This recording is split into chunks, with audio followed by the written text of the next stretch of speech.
sont des cris d'espoir qui appellent souvent à un devoir de mémoire. Cahier de retour au pays natal est un cri vers sa terre natale via la dénonciation du colonialisme, la dénonciation des inégalités sur un fond d'humanisme.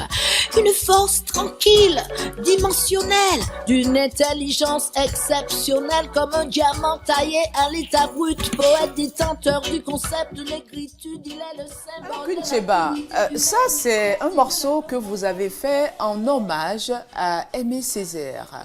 Tout à fait, parce que Aimé Césaire, je l'ai connu personnellement.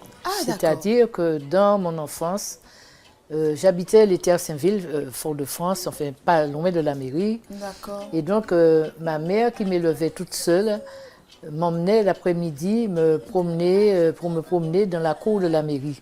Ah. Et lui, il se promenait justement tous les après-midi dans la cour de la mairie. Wow. Et donc il a eu l'occasion justement plusieurs fois de parler, de discuter avec ma mère et de passer sa main sur ma tête comme ça et de m'appeler le petit chaperon rouge. Alors, c'est tout mignon. Et puis après, quand j'ai grandi, j'ai eu l'occasion avec mon ex-époux de participer lors de ces conférences dans la ville de Fort-de-France, de participer à des manifestations. Parce que mon ex-époux étant percussionniste, il nous avait demandé, à un moment où il essayait d'être bref et de dire tout en même temps, il nous avait demandé en venant nous voir à Paris lors d'une pièce de théâtre sur le colonialisme, justement, en 1974. Il nous avait vu jouer avec Joby Bernabé, qui était l'auteur de cette pièce de théâtre. Il avait demandé à mon époux de rentrer à la Martinique pour dispenser des cours de percussion dans sa structure, le CERMAC, sa structure culturelle où il y avait toutes sortes d'activités culturelles. Et donc on a été proche de lui. Mais à ce moment, justement, comme nous vivions en France, il a dû, son fils Jean-Paul qui est décédé, qu'il repose en paix, qui est décédé l'année dernière. Il était chargé de nous trouver un appartement et ça n'a pas été facile, c'est pas tout de suite. Donc, alors que le père était reparti sur Paris, il nous a hébergés dans cette belle maison qui est aujourd'hui le musée Aimé Césaire et j'ai habité là. Je dormais chez lui, même dans son lit et tout. Ça m'a vraiment marqué.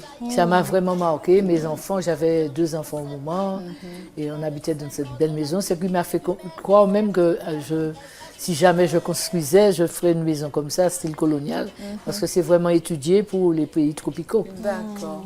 Donc à cette occasion, vous avez sorti ce titre pour alors oui, parce qu'en plus, Aimé Césaire est quelqu'un qui a marqué le peuple martiniquais. Exactement. Parce que dans les années, en dehors de ce qu'il est créé, parce que c'est resté très patriarcal, le fait que on parle de la négritude et que ce soit les Gontran Damas et Léopold Sédar Senghor et Aimé Césaire et qu'on n'ait pas parlé quand même, parce qu'il y a une femme, je tiens à le dire, parce que nous sommes femmes, il y a aussi Paulette Nardal, qui est fondatrice de ce mouvement de négritude, et on ne parle pas d'elle suffisamment.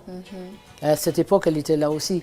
Et donc, il se trouve, je ne veux pas me perdre de ce que je disais, et donc il se trouve que nous nous sommes retrouvés à habiter chez lui et j'ai eu à échanger un peu avec lui. Nous sommes allés justement avec mon époux une fois lui porter un tambour parce qu'il aimait beaucoup le tambour. Il était très proche de l'Afrique et dans ce mouvement de négritude, c'était surtout un mouvement sur le colonialisme, la décolonisation et notre culture africaine, enfin tout pour nous rapprocher. Et tout ça, ça m'a beaucoup influencé. Influencé. Si on doit parler de votre parcours, vous allez nous présenter brièvement votre parcours, Queen Cheba. Oui, alors déjà pour dire que la musique m'habite depuis ma plus tendre enfance. À l'âge de 15-16 ans, comme mon époux, lui, il était déjà dans la musique. Donc, il m'a emmené avec lui dans tout ça. J'ai joué dans plusieurs groupes. J'ai joué au Festival culturel de Très Bonheur et tout. Mais ce qui m'a le plus marqué, ce sont mes rencontres avec les stars de la musique reggae surtout.